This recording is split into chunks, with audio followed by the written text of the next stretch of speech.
You are Otto Frank. You are the only member of your family who survived. It is 1945. The war is over. Anne is gone. Margot is gone. Edith is gone. You have spent months trying to understand how they found you.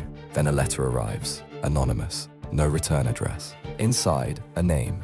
Arnold van den Berg, a Jewish notary, a member of the Amsterdam Jewish Council. The letter claims he gave the Nazis a list of hiding addresses, including yours, to keep his own family off the deportation trains. You sit with this.